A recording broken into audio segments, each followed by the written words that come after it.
In a small village surrounded by lush green fields and towering trees, there lived two sisters, Akot and Atu. They were the daughters of a well-respected farmer and had grown up together, sharing everything from their toys to their dreams.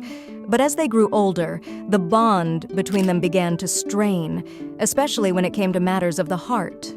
Akot, the elder of the two, was known for her beauty. She had smooth, dark skin, sparkling eyes, and a graceful walk that caught the attention of every man in the village. Atu, on the other hand, was more reserved. Though she was just as beautiful, her beauty was softer, more understated. Her kindness and gentle spirit drew people to her, but in a quiet way that did not command the same attention as her sister. As the years passed, it became clear that both sisters would soon be of marrying age. The village buzzed with talk of who would be the first to win the heart of a worthy suitor. Although Akot received much attention, she noticed that many of the men also admired Atu. This filled Akot with jealousy, for she feared that her sister's quiet charm might outshine her own beauty. The more Akot saw men casting glances at Atu, the more the jealousy inside her grew. It consumed her thoughts, until one day she decided she would do something drastic to ensure that no man would ever look at Atu again. Driven by her envy, Akot devised a cruel plan. One evening, while their parents were away and Atu was busy preparing supper, Akot heated a pot of water over the fire. When the water was boiling and steaming, she called Atu into the kitchen, pretending to need help. As Atu approached, unaware of her sister's intentions, Akot grabbed the pot and, with a swift motion, poured the scalding water over Atu's face and neck. Atu screamed in pain and fell to the ground, her skin blistering from the burns. Akot watched in horror as the reality of what she had done set in, but it was too late.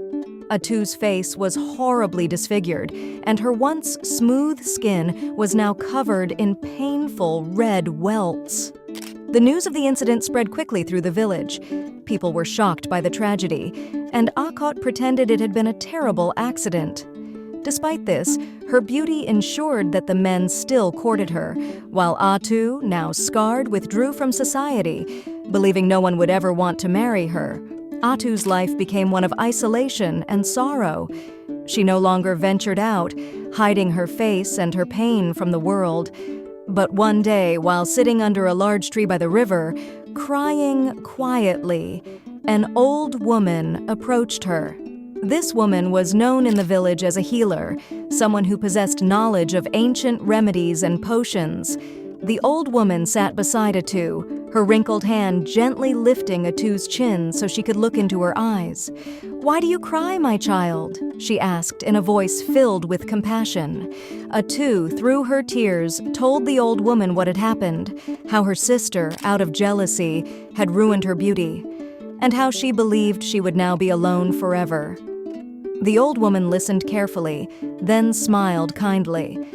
"Beauty is not just in the face, my dear. It is in the heart and the soul.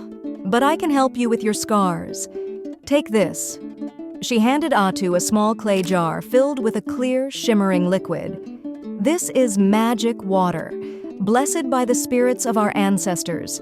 Apply it to your burns each day, and soon you will see the results." Atu took the jar with trembling hands, unsure whether to believe the old woman's words. But she had nothing left to lose. She thanked the healer and returned home, where she began to apply the magic water to her scars every night before bed. Day by day, Atu noticed the changes. The redness began to fade, the blisters slowly healed, and her skin started to regain its smoothness. Within weeks, her face was restored, even more beautiful than before, as if the water had not only healed her burns, but had also enhanced her natural beauty. When Atu finally returned to the village, the people were stunned. They could hardly believe their eyes. She was radiant, glowing with a beauty that was not just skin deep, but also came from the inner strength and grace she had developed through her suffering. Soon, word of Atu's miraculous transformation spread, and many suitors came seeking her hand in marriage. Among them was a kind and noble man named Lado, who had always admired Atu for her gentle nature. Unlike the others, Lado had never been swayed by mere appearances. He had been drawn to Atu's kindness long before her transformation. Lado and Atu quickly fell in love, their bond growing stronger with each passing day. They were married in a grand ceremony, with the entire village in attendance, celebrating not only their union, but also Atu's triumph over adversity. As for Akot, she watched from the shadows, her heart heavy with regret. She had won the attention of many men, but none had the depth of character that led each.